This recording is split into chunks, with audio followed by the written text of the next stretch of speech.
My day usually went like this. Each morning I left the garrison to visit the neighboring countryside. Each evening I returned to the fort. But everywhere doors were closed and people went out of their way to avoid me.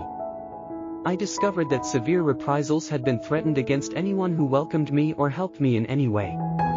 Still, I went on, hoping at least to strike up a conversation with anyone I chanced to meet on my way. 56. If he came across a Catholic family or a friendly innkeeper, I could eat there. If people refused me the food I begged for, sometimes I would make up with wild fruits and berries. Sometimes, I became so interested in talking to people about the faith that nightfall caught me unawares, far from shelter.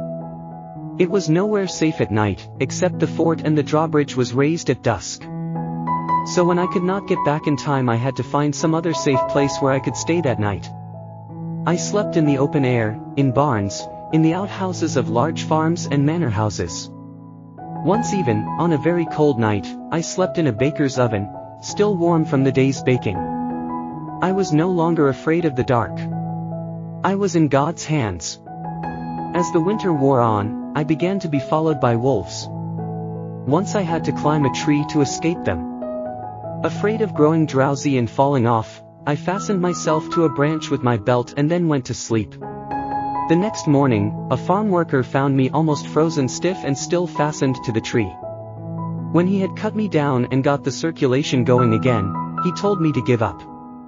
"You'll lose your life." "I'll gain another," I quickly replied. These were not the only dangers. At least once someone tried to ambush me, but though the man was a crackshot, his 3 shots went nowhere near me. Others who waited for me, in order to thrash me, never saw me pass, even though I had definitely been seen going that way. Was he invisible? Did he have miraculous protection? My enemies said that I used black magic, and this frightened the people away from me even more than before. After 6 months of this, I had 1 convert. Enough to discourage any other man, but not me. I had an idea. If they wouldn't listen to me, couldn't I get them to read what I had to say? People could read at home without any fear of reprisals, and until I won their sympathy, I could at least play on their curiosity. So, I wrote out little pamphlets and had them copied by hand. Then I became my own postman and went round slipping my messages under the doors. The reaction at Allings was easily understandable. The captain appointed an armed guard for me, to go with me everywhere. I thanked him, but turned down his offer, for his mission was a peaceful one. Another reaction from my father.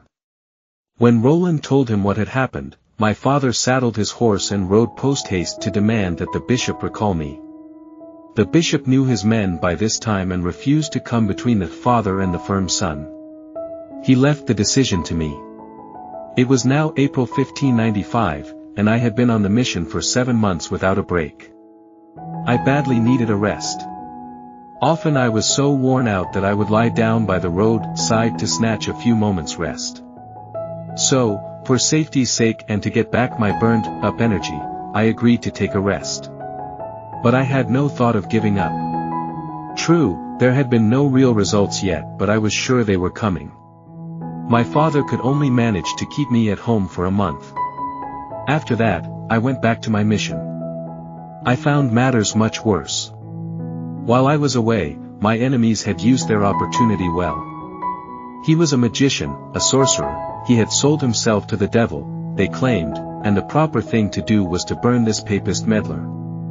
I was untroubled. Put yourselves in their place, I told my friends. What would you do? These poor wretches are defending themselves with the only weapons they have. For God's sake, let's do the best we can for them, and give them something better to say about us. 69. In former times all the Chablais used to go on pilgrimage to a little shrine of Mother Mary on July 2nd. This shrine had long since been in ruins, but I decided to revive the old tradition. When I got there, however, I found a group of my enemies waiting for me. They had guessed my plan. This was an ideal opportunity for them. Nobody would know exactly what had happened in the woods. But as they came forward to attack me, they found they were powerless. They stood rooted to the spot, and then, terrified, all ran off. I could hardly believe my eyes. I came to the conclusion that God didn't want me to be a martyr. 2 weeks later, and this was surely the result of Mother Mary's prayers, I found my little group of Catholics joined by 7 Calvinists. These 7 were bitterly attacked and insulted on their way out. There was even a rumor that they would be expelled from the town. But I was jubilant. The ice was broken. Others would certainly follow. That evening I wrote to the bishop, telling him that the time had come to ask for more help. In fact, a slow evolution had taken place. In the beginning they had believed anything possible of this papist. But month after month they had seen me with the sick and the poor, they had seen my invariable reply to every attack, gentleness. Slowly, gradually, they came to see that I couldn't be a fanatic, my religion couldn't be such a wicked thing. More and more, and this was typical of their changed feelings, the mothers let their children come near me. They no longer feared me. They were beginning to trust me. A few doors opened to me. A few people stopped to listen. Now was the time for an all-out attack. The next market day, I got up on one of the stalls and started to preach. Stall holders and shoppers stopped, stood and listened to me for 2 hours. I ended by challenging the Calvinist ministers to a public debate. The Protestant pastors of Thonan had their backs to the wall. The time had come for united measures. So, they invited all the ministers from the Chablais, as well as from the Swiss cantons of Vaud and Bern, to a preparatory meeting. They intended to map out a plan of campaign, to work out the arguments to use against me. When they met, however, they couldn't agree, so they decided not to accept my challenge. The Baron d'Avely, who was acting as their chairman, was taken aback at this disunion, and there and then forced them to fix a time and place to meet me. When the time came, all the townsfolk were there, and so was myself. The ministers were nowhere to be seen. The crowd grew restless, time was passing. At last the minister of Thonan arrived. He told the people that he was prepared to discuss religion with me, but first wanted to get the consent of His Highness, the Duke of Savoy. He then vanished. So did the crowd, which failed to be taken in by his excuses. There were many who began to have second thoughts about their religion. One of these was the Baron d'Avely, who had acted as chairman at the ministers' meeting. He was one of the civic leaders of the town, a man of high intelligence and great experience. This man drew up a list of questions and sent it to the Protestant ministers at Bern and Geneva. He told them that he wanted serious and sensible answers. If he didn't get them, he would come to me, and he wouldn't go alone. A few weeks afterwards, when he had given them time to reply, since no reply had come, he kept his word and made a solemn abjuration of his heresy. That wasn't enough for Baron d'Avely, however. He decided to tackle the Calvinists in their own stronghold, Geneva. I agreed to go with him, disguising myself as a nobleman, since priests were not allowed to enter Geneva. They called on one of the well-known ministers in Geneva and challenged me to a public discussion. A crowd gathered round us and listened intently for 3 hours to all the arguments, objections, replies.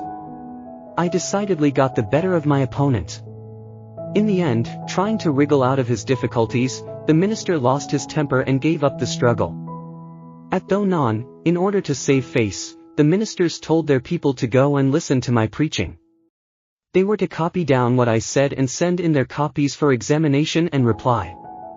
At first, the people thought this was a serious attempt to answer Catholic claims. But when they saw that the only reply was insult and scurrilous gossip, they began to take notice, on their own account, of what I was saying. They began to know a good proof when they heard one. And they noticed that the papist fellow never used harsh words, never called the Calvinists names, except separated brethren. By now, whole villages were asking to come back to the ancient faith, asking me to send them a priest. My efforts were bearing fruit. It was just then that the Duke of Savoy, in Turin, sent for me. I set off on horseback, together with Roland, my loyal but not very brave servant. Going over the Grand St. Bernard Pass, we were met by a blizzard. Roland wanted to turn back, but I pressed on to Turin. This was only an interlude. I must go back as soon as possible to Thonon. For, I had yet another plan in mind, and for this I needed to be in Thonon for Christmas. For at Christmas, I had decided, I would say Mass in the main church of Thonon. The town council had given permission for a wooden altar to replace the one thrown out and destroyed more than 60 years before. But when the workmen arrived, they were stopped by a gang of thugs. Catholics rallied to the rescue, and a first-class brawl was developing by the time I came. I calmed them all down, and the work was able to go on. When I said midnight Mass in the old church, the dozen Catholics he began with 12 months before had grown to over 700. Since the building belonged legally to the Catholic Church, I took no notice of the violent reactions and threats of the Calvinist ministers. I continued to say Mass in the church. But, about halfway through Christmas week, a crowd made its way into church one morning and arrested me just after his Massachusetts. They were arguing so passionately about what to do with me, however, whether to kill me on the spot, or throw me in prison, that I was able to slip quiet out of their clutches, and got away before they missed me. The long-awaited help came at last. 2 Capuchins, Father de Baume and Father Cherubin, and Father Sonner, a Jesuit. The provost now planned a large and well-advertised public ceremony in honor of the Blessed Sacrament, denied and insulted by the Calvinists. This was the 40 Hours devotion, held from the 7th to the 9th of September 1597. I chose Annemasse for this ceremony. It was a Catholic town and was conveniently close both to Thonon and Geneva. Every parish for 30 miles around was notified and invited to send its representatives. The leaders of Geneva came to hear of this and became alarmed. They stationed guards on all the roads leading out of their city to turn back any citizen who tried to go to the 40 Hours. But from every other place, the pilgrims started to pour in. From Annecy there came a strong contingent of the Confraternity of the Holy Cross, most of them walking the 30 miles barefoot. I himself led a procession of 500 people from Thonon. During the 3 days, different groups took it in turns to watch before the Blessed Sacrament. There were thousands there for the ceremonies, the pontifical Mass and the procession of the Blessed Sacrament. On the last day they set up a huge wayside cross on the road to Geneva. This replaced the one destroyed by the Calvinists. After this, there was an open-air play, specially composed for the occasion. More than 30,000 saw the play and joined together in singing the creed at the end of it. The ministers tried to play down the success and the importance of this vast celebration, but too many had been there and seen it for themselves. Geneva became even more a police state. For, those who got through the cordon were now telling their friends all about the great event and the city was buzzing with the news. The authorities acted quickly. The offenders were rounded up and sentenced to 3 days' imprisonment on bread and water. Some of them were even expelled, losing both their jobs and their homes. Such severity merely served to advertise the failure of the leaders in Geneva. At long last, in the Chablais, loyal Catholics could lift up their heads. And non-Catholics began to think again. Was the Catholic Church really dead as their pastors claimed? It didn't appear to be. The time was ripe for the final campaign. I therefore left my 3 helpers to look after the town and the surrounding villages, where converts were pouring in. I was now free to set out for the remote villages. Up there in the mountain villages, the whole process would have to start again. Here, I still had my old reputation. Doors were again closed in my face. Days were once more spent in tramping from village to village. Once again, I found it hard to find food or hospitality, and many a time I had to make do with the scraps of food which had been thrown out. They evidently hadn't heard here of the great success of the 40 Hours, nor of the people flocking back to the faith. Very well, they should hear of it. I would repeat the ceremonies, this time at Thonon. A date was fixed, October 1, 1598, and the missionaries invited the Cardinal and the Duke of Savoy to join the bishop. The Cardinal and the Duke were delayed, but the ceremonies went on, with the bishop carrying the Blessed Sacrament through the town. There were the same ceremonies as at Annemasse, and a similar resounding success. In the face of this, the Calvinists thought it prudent to hide their hate and bide their time. Just then, I came to hear of a Calvinist family in trouble. Their little baby had died without being baptized and the poor mother was ill with grief. I went to them. Calvinist or Catholic, they were my people. I talked to the mother about our Jesus Mother and told her how Jesus worked a miracle at Mary's request. I knelt down and began to pray to Mother Mary, the consoler of the afflicted. The baby revived. I baptized it and received the whole family into the church. The mood of the whole town changed.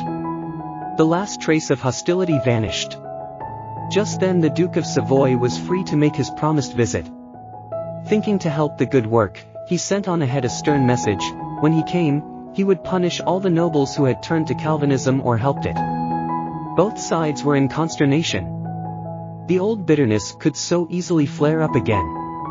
The Duke was greeted by a strangely mixed delegation in front, the bishop and myself behind them, all the nobles involved. A strange and very moving sight. The Catholic bishop and his provost, pleading with the Duke for their separated brethren. It was, perhaps, the last thing the Duke expected to see. It was also the last thing needed, the crowning stroke of the successful conversion campaign. Amid great joy and enthusiasm, the conversions now poured in. There were so many that even the team of secretaries couldn't cope with them all and had to count the converts in family groups instead of individually. It had taken 4 years, but the Chablais was once again Catholic. As a sign of this, the town center of Thonon had a brand new cross. I was not finished yet. The Duke was in great good humor, ready to grant me anything I asked in order to make this splendid success more certain. So I went to him with my plans. I suggested a Catholic printing press, to keep the people well informed. I asked for a hostel for converts who had been turned out of their homes. I wanted a credit bank, to help all those who had lost their jobs through finding the faith.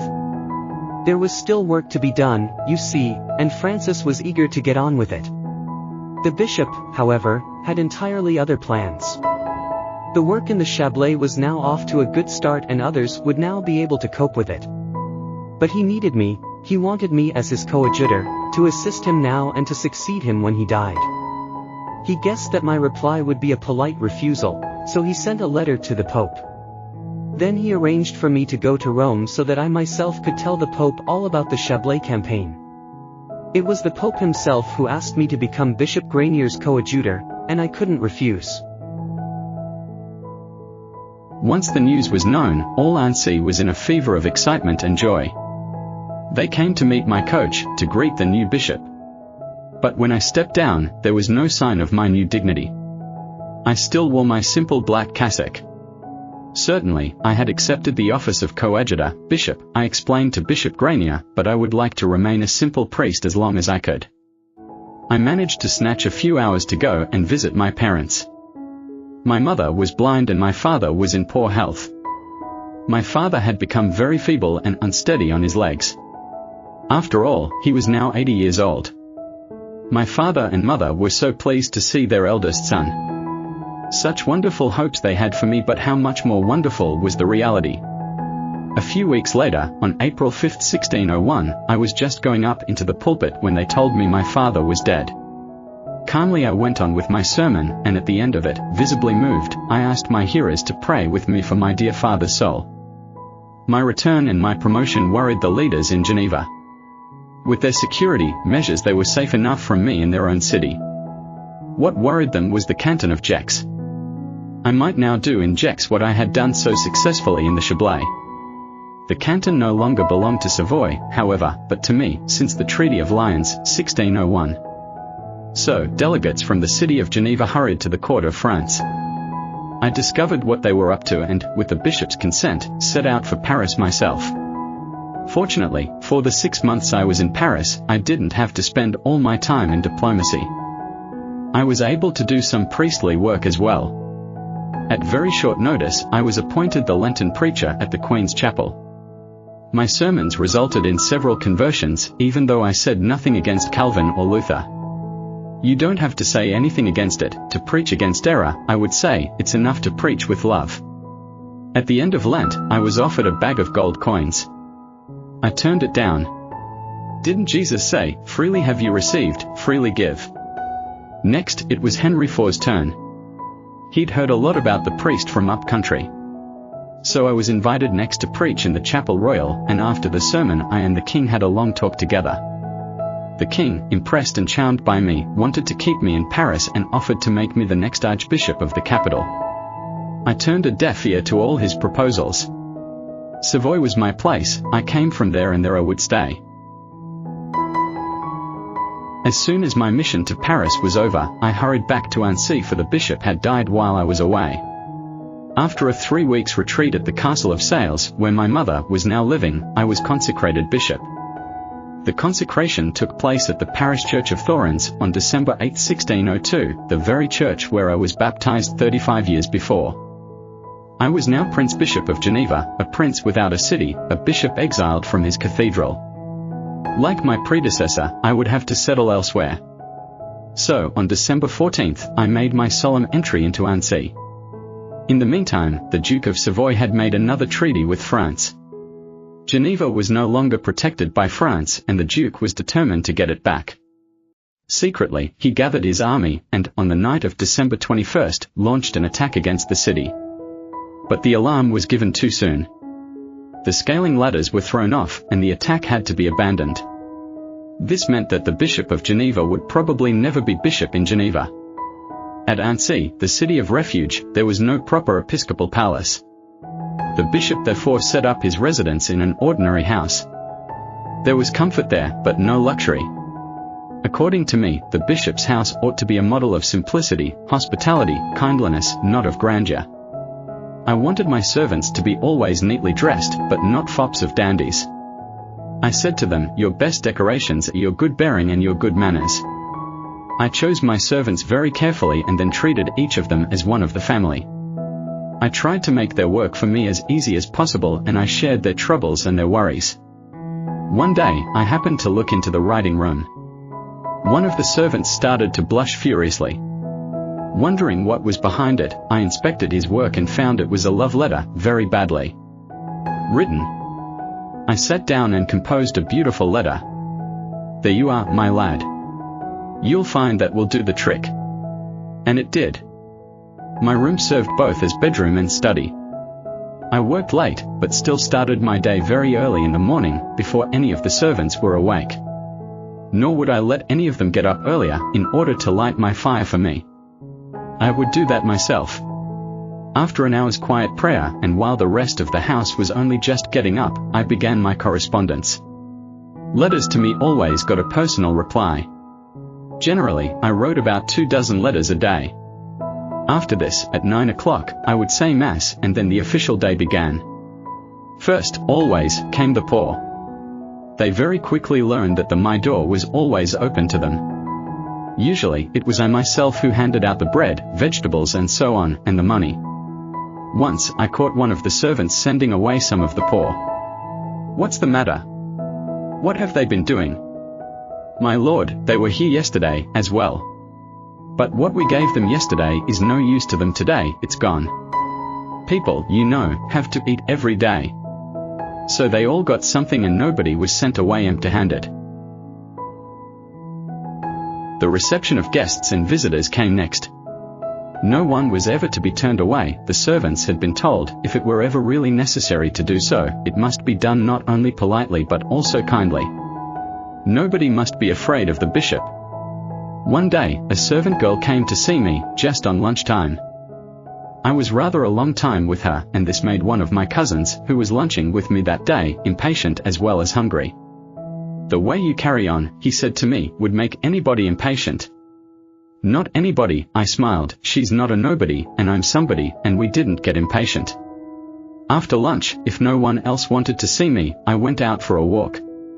While I was out, I would call on the sick, or visit the old and infirm. Quite often, I would cross the little bridge at the town center, and visit the prison, which was built in the middle of the river. For the prisoners were my people, too. If they couldn't come to me, I would go to them. Many of those who were sentenced to death begged me to stay with them in their last moments. I never let them down, and they got comfort from my words and courage from my presence. Coming back from my walk, I next went into the cathedral, where there was invariably a large crowd waiting for confession. Though the confessions often went on for a long time, I never complained. I had asked my clergy to send me all the maimed and all the sick whose appearance might cause disgust. They might be repulsed elsewhere, but they need special treatment. After all, these are God's privileged ones. And to make it easier for them, I had my confessional moved to just inside the door of the cathedral. Wherever I went, troops of little children clustered round me. They didn't seem at all put off by my bishop's dress or my height. I had only to appear on the street for them to run round me, to play with me, to be fondled and blessed by me. I would talk to them, simply and affectionately, about God.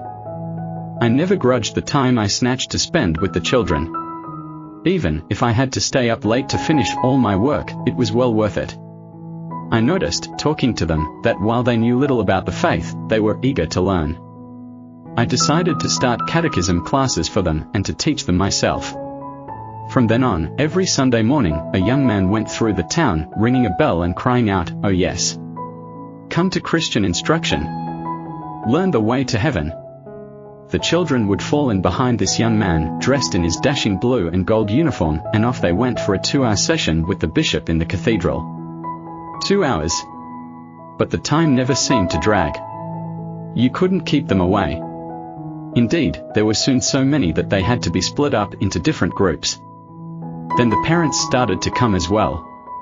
Not only did they want to learn more themselves, but they wanted to enjoy this wonderful sight, their bishop with their children, questioning them, teasing them, teaching them. My love for God and of my apostolic zeal fired them on those Sunday mornings. It was like a weekly mission. Through the children, I was waging a weekly campaign to bring a deeper love of God and a firmer faith to birth in them all. Little by little, I trained priests and lay people for this catechizing work. Then, leaving them the normal groups, I devoted myself to the difficult children, the backward or the delinquent ones. There was one in particular that aroused my interest and pity.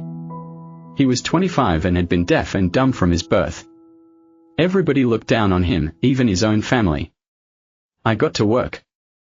I worked out a sign language, and then, with great patience, prepared him for his first Holy Communion. Though Ansi was the center of the diocese, I didn't neglect the other parts. One by one, with my secretary and another priest, I visited every parish. We went on horseback, but only too often the paths were so bad that we had to dismount, so I covered most of the diocese on foot. Wherever I went, I found a warm welcome. My visit was like a mission, preaching, teaching, hearing confessions, setting quarrels, and sometimes exorcising, for cases of diabolic possession were not unknown in some places.